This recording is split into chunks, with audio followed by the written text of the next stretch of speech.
Yo, what's good, everyone? It's your boy GD, the sports actor, and it is September 7th, Sunday, 8:12 a.m. right now on the Pacific Coast, and baby, football is back. I mean, football's been back. We've watched some great games.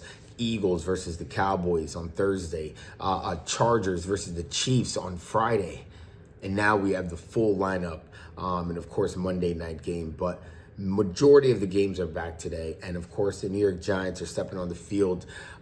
They flew out to DC and they are going up against the Washington Commanders, and this will be a division game, a rivalry game, and I'm more than excited. So, just first of all, shout out, put on that jersey. Got the boy Neighbors on the back. Yes, sir. Now, I just want to give a quick breakdown into what we should expect out of this game, what I expect out of this game. As we know, some people have the Giants written off. Some people believe that the Giants have improved. And then there are people like me who believe we're just going to flat out win. And I just want to talk a little bit about that in terms of why I think, we're going to win. It's sad to see we don't have Andrew Thomas. Big question mark on Andrew Thomas because he's just never healthy. Great talent. Of course, but just never available when we need him, especially to start the season off. You would love to see him over there at left tackle, holding that blind side. But we have James Hudson II, which is why he was brought in for about $12.5 million for 2 years. And I think that he's going to do great coming from the Buffalo Bills, protecting Josh Allen. They had a pretty serviceable, good offensive line. We also have Marcus McBell, who is right behind him. So he did really well during the preseason. So if anything were to happen with James Hudson, I'm glad that the Giants have fallbacks. We've built our depth with the offensive line. And so I'm super excited to see that. Now, if we look at this game, I just don't understand what people don't see the fact that the New York Giants have improved at all aspects, I believe. Major improvements across the board. I mean, even starting with the draft, to go after Abdul Carter and to go after Jackson Dart in the same breath. You went intentionally to address two needs: the offense and putting points up on the board, and then also strengthening the defense, the pass rush, and also, having someone who can stop the run through Abdul Carter and become a disruptor. And that's exactly what he's going to do against the Washington Commanders. Now, I don't know if the Washington Commanders have been watching film, have been watching tape. Abdul Carter has only played a few series, hasn't really played a full game at all because of how good he is, and the Giants keeping him on ice, basically, which I agreed with.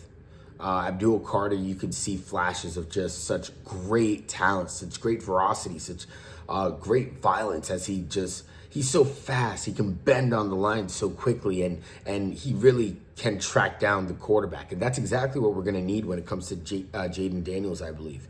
Cordell Flott has won that position for cornerback CB2. And we also have Paulson Adebo, who we acquired, who's going to be CB1. So I believe really what this game is going to be about, it's going to be similar to what we saw out of that Eagles game with the Cowboys. You play good coverage on the receivers. You cover them well, and you create a pass rush where you only need 4. So coverage is fully accountable, and you don't have to have extra guys rushing in. With your front fours doing what they need to do, you can really disrupt the game. But what you're going to have to do with that front four is also make sure that one of the guys is able to track down. One of the guys is able to pursue someone like Jaden Daniels, who could find open lanes and really create problems with his legs. But the Giants have about 4-5 people who can do that. That is the key on defense. I think a lot of people are misreading. We talk about Abdul Carter because he's so new. But we forget, or sometimes individuals might forget, that we have Kayvon Thibodeau. We have Brian Burns. We have Dexter Lawrence. Congratulations, by the way. I heard Dexter Lawrence, I believe his wife was in labor, and I believe he went to that moment, was there at the hospital, and still came and flew to DC. I'm still not fully sure. Hopefully he's playing today. We can't afford to have Sexy Dexy sitting out. So I'm pretty sure he's out there, and everybody besides Andrew Thomas is the only one who was left on the injury report. But I believe our pass rush is going to show something very exciting. Now, done talking about the defense, let's get into the offense.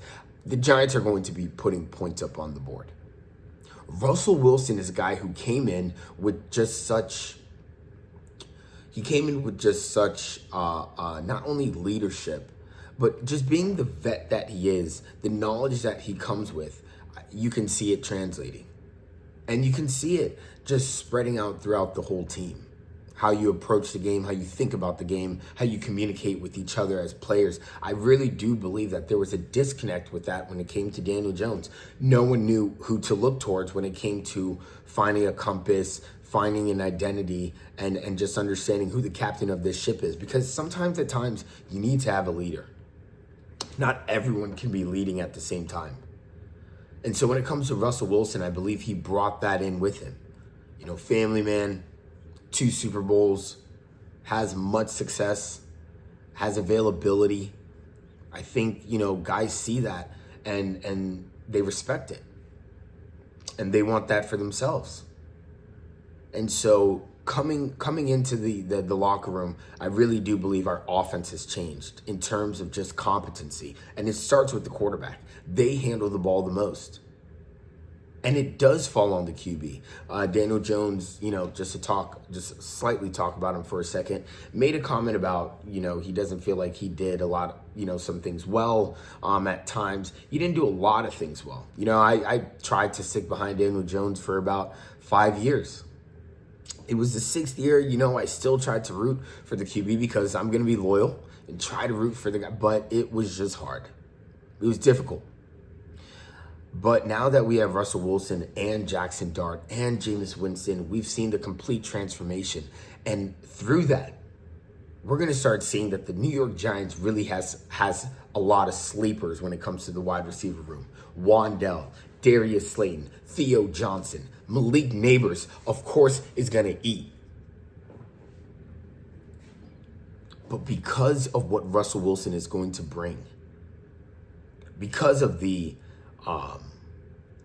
talent of Russell Wilson, the moon balls, the understanding of defense, man, I'm super excited for this game. Okay, we're gonna do, of course, a post breakdown, but I just wanted to talk a little bit about the first game, put that out there, put that energy out there.